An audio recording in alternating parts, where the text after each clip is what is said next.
நான் ஒரு காலனி. என் பெயர் ஸ்பாட். என் பின்பகுதி நீளமாகவும் முன்பகுதி வட்டமாகவும் காணப்படும். என் நிறமோ கருப்பு. என் உடலில் துவாரங்கள் உள்ளன. இந்தத் துவாரத்தினுள் கயிறு கொண்டு கட்டுவர். நான் துணியால் செய்யப்பட்டவன்.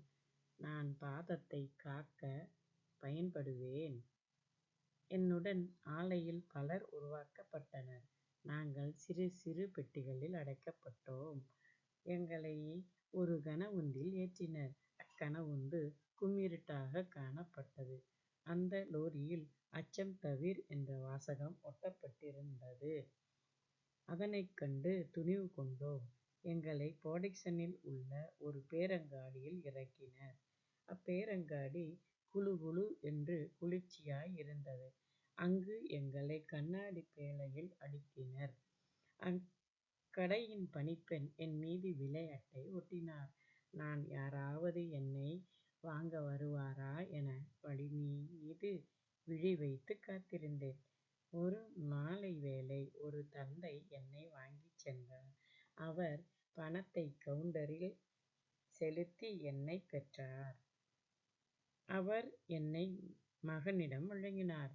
என் எஜமான் புத்தம் புதிய காலணி பெற்ற மகிழ்ச்சியில் உச்சி குளிர்ந்தார். அவர் என்னைக் கண்ணினைக் காக்கும் இமைபோல பத்திரமாகக் காத்தார். என்னை அணிந்து பள்ளி வளாகத்தில் உலா வந்தார். பல நாள் அவருடைய பூ போன்ற பாதத்தைக் காத்துப் பேரின்பம் தந்தேன். அவர் சனிக்கிழமையில் என்னைத் துவைத்துத் தூய்மை பேணினார். ஒரு நாள் கனத்த மழை பெய்தது. என் எஜமானர் வீட்டில் வெள்ளம். நான் நீரோட்டத்தில் அடித்துச் செல்லப்பட்டேன். நீர் சல சல என ஓடியது. நான் இடிபாடுகளுக்கு இடையில் என் எஜமானரைக் கூவி அழைத்தேன். அவர் செவிகளுக்கு என் அவயக்குரல் எட்டவில்லை. நான் சேற்றில் புதைந்து உருக்குலைந்தேன். எஜமானனின் பாதம் காக்கும் பாக்கியம் இழந்தேன்.